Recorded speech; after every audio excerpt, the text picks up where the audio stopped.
Hey Bake Off fans, it's Jack here at bakewithjack.co.uk bringing your weekly thoughts, words of wisdom on the Great British Bake Off. It's Series 8, Episode 2, and it was Biscuit Week.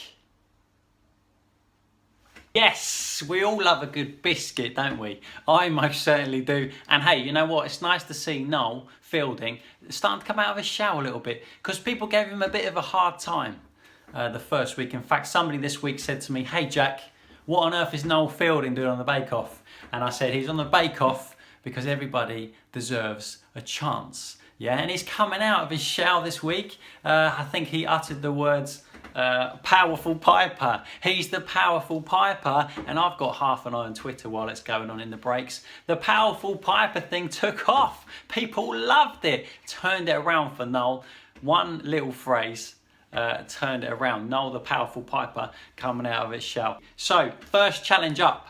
24 identical sandwich biscuits, and in case we needed reminding, that's 48 biscuits, 2 biscuits per biscuit, 24 biscuits, that makes 48 biscuits in total, evenly cut, shaped, piped, some of them were piped, evenly baked and nicely filled. And the trick on this one, in case you missed it, was if the filling's a bit soft and the biscuit's a bit hard, you get filling down your top.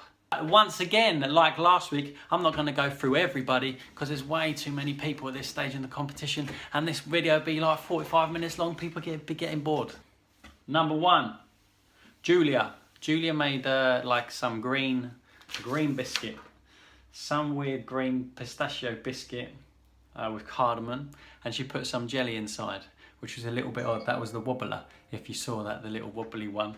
That was okay. I think the concept was a little bit weird, but it's very interesting nonetheless. And it's a cool idea to stick a jelly in the middle. Seriously, I thought that was wicked. So yeah, hey, nice one, Julia. Jan, I want to do a special shout out for Jan, because Jan done something that I would have done, and I clocked it. When Jan was making these, like, what were they? Peanut butter and banana biscuits, and she weighed out the filling in each to make sure they were all exactly the same, which is wicked. Always I see stuff like that and I'm like, aye, that's awesome. Weighing them out to make sure they're all the same. I really like that. Nice one, Jan. A couple of mentions. Sophie from Surrey. Sophie from Surrey made some really wicked lemon and yuzu biscuits. And did you see them? We saw them in a blink. It was so fast. We saw them in a blink and then they were gone. But they were the most beautiful looking, identical biscuits ever. They were awesome. And also somebody else who I tweeted out while it was on, Stacey's marshmallow biscuits. She done like these chocolate biscuits, marshmallow inside, and they were perfectly shaped, and she used this little silver glitter like dauber thing to press them out. And I've never seen that before. If anyone knows what that is, let me know what that thing is. She used a silver thing and she splattered them out. That sounds wrong, but she pushed them down and they come out really nice, and they're all lovely shapes. They were properly stunning and they held up really well when the judges bit into them, which is the main thing. Flo made some dough, and I clocked her like working the dough. They must have put that clip in on purpose. She was working that dough, and I thought, aye, she's working that dough a bit too much. But she made this actual sandwich biscuits that looked like sandwiches. She cut the biscuit to look like bread and popped some cream and jam, I think, inside. And she baked them really well. They were all identical. None of them were browner than the others. They looked amazing, but old Paul said they were a little bit too hard, which is that overworking, over kneading. Because I talk a lot about kneading, being a bread guy. I talk a lot about kneading, but making a biscuit is the opposite. You don't want to knead it. You want to work it as least as possible, same as pastry. So you don't develop the gluten, and so it has a nice crunch, crack, crumbliness instead of a hard toughness, which is what Flo achieved. Soz Flo. On to round 2, the technical was fortune cookies. Now, we all know what fortune cookies look like when you're looking at them, but they weren't looking at them first. And so that whole thing about folding and bending it over the glass rim, I thought, yeah, I could do that, easy. And then I sort of thought, when I was writing this notes, that actually I saw them first, so I would have probably figured out how they were done. A lot of people struggled with the whole glass bending thing and what actual shape a fortune cookie is, which I can completely understand when you're not presented with a fortune cookie and you've got to figure out in your head with no diagram. Yeah, but that looked like a tricky one. It was almost like a little bit of a twill biscuit, so it's set up when it come out of the oven and it cooled down. That's when it's set up and got crisp. So it's quite tricky to gauge when it's properly baked enough so that when it sets it will be nice and crisp instead of setting slightly undercooked and a little bit bendy, and a lot of people did that, which was a shame. But hey, shout outs to James and Yan got that glass thing straight away, smashed it.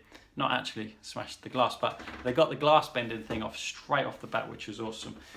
Chris's mixture went all a little bit weird. I don't know what happened there. All got a little bit lumpy and a bit weird as he was spooning it onto the tray. Oh, I was wincing. I couldn't help but have a little wince. That was a real shame. But it's nice to see something being done different. Like I've never seen a fortune cookie being made before, and I thought that was awesome. And a little personal touches with the little notes inside. That was cool too. I enjoyed that bit. So third place. Here come the spoilers, by the way. The spoiler warning. The spoiler warning is now. If you want to turn off, turn away, turn the sound down and just watch my lips move. But third place, I missed it. I missed the third place one. I don't know who that was. If you know who that was, just let me know underneath. That'd be amazing. Second place, Sophie from Surrey. Smashing it. Sophie from Surrey in second place. Yes, Sophie from Surrey. In first place, Yan. Lovely, Yan. Nice fortune cookies. On to the next round. So listen, the showstopper round, okay? I'm not going to go too far deep into this, and I'll tell you why. This is an example of what I don't like about the bake-off. Oh, I'm sorry, I know, but I did touch on this last year. I can't remember what it was about. Yes, I can remember what it was about. It was about a sweet bread. They were doing sweet chocolate breads, and there was not enough time for the task. And it was a shame, and there was a lot of failures. So this one, there was a lot of dodgy ones, a lot. And I put that down to the size of the task, the nature of the task, and the size of the time frame they had to do it inside. I didn't think that was very fair, and it upset me a little touch. I want to see people shining, doing what they do and making it look wicked, not people struggling and putting out something that is a real shame. So the playable, eatable, edible board game, biscuit game was the task. And there wasn't a very good vibe in the tent when it was announced. It was like, oh crumbs. There wasn't a good vibe in the tent, but couple of people made their own game up. And that's quite a cool thing to do.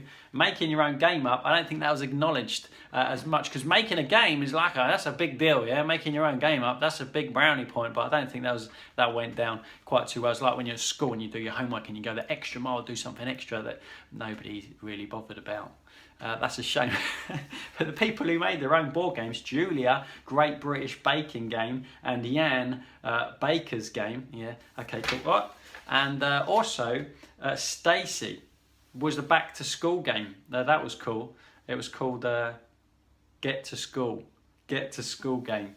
But the comments that Stacey got was brutal. Stacey, if you're watching, that was brutal. We felt it. My wife and I looked at each other like, oh, that was harsh. And it wasn't just harsh, it was harsh. And then Paul kept going. He twisted that knife a little touch. I thought that was harsh. So which ones were the good ones? Old Liam, old shaky hands Liam was getting a little bit nervous, and but they said these biscuits were delicious. They said they were a star of the show. And my favourite quote, apart from the powerful Piper, my favourite quote, which was from Pruleith, she said to Stephen, he made a gingerbread chess set. She said, as neat as a pin, which was rather nice. More I wanted to mention as well is Flo's one. She'd done Operation Game. Flo, Operation Game. Yeah, nice. Nice shout out to the Operation Game, because that was a wicked game. Don't play it now, though. Don't play it as an adult, because it's really rubbish. But as a kid, Operation was awesome. And someone else who made their own game was Chris. Chris made his own game about sailing. Great British Sail-Off. Nice. It was the UK with some boats in the water. I couldn't really make out what it was. It was all a little bit crumbly, and the judges said it tasted like it was burnt. That was a shame. That was a shame because it's harsh. But hey, it was a tricky task. I think the nature of the task was a bit of a stitch up in the beginning, and that's why there was a lot of dodgy ones. But hey, listen, here comes some more spoilers. If you don't want to listen to who got star bacon, who went home, you've probably heard it by now. But here comes. Went home. Chris went home. Chris went home. He had a bad week. Yeah, sorry, Chris, you had a bad week. And it was a real shame because next week is bread week. And Chris makes wicked bread. If you have a look on his Instagram page, he's all over sourdough experimentation. And his loaves look wicked, which is a real shame Chris is gone. He was a bit of a character as well, let's be honest. But hey, it's week 2. See you later, Chris. It's a shame. But we move on. Stephen, again, is star baker. And this worries me a little bit because Stephen's got moves. I said this in the last week. Stephen's got moves. And it worries me, star baker 2 times in a row, because I wonder if people take nicely to that, or if they're like, star baker again, that's Stephen. I'm not into that. But congratulations, Steve. I worry for you. I hope you don't do it next week as well. Otherwise, I feel like people are going to take a dislike, which is not cool. But hey, Stephen, he smashed it. That 100 biscuits he had to make for that gingerbread chess set, and he smashed it. It was neat as a pin. Amaretti coffee cream semolina biscuit was all over it.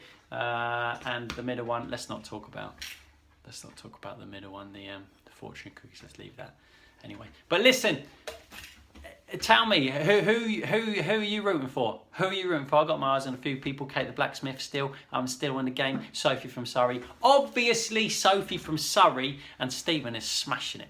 He is properly smashing it. So I got my eye on him as well. So listen, if you let me know who you're rooting for underneath, that would be awesome. And next week is week 3. It's bread week, which is great because I like bread. That's my bag. Listen, if you want any bread making tips, come to bakewithjack.co.uk. This is where I am. This is where I hang out. I'm teaching bread making. I'm sharing tips on videos. Apologies for the lighting today, but hey, like the sun's going down now. It's coming. What is it? Autumn? Is it autumn already? But the sun's going down. I've got to put the dodgy light on. It looks a bit ropey, so sorry about that. And I look forward to next week, bread week. I will see you back here. That's it. Thanks for tuning in.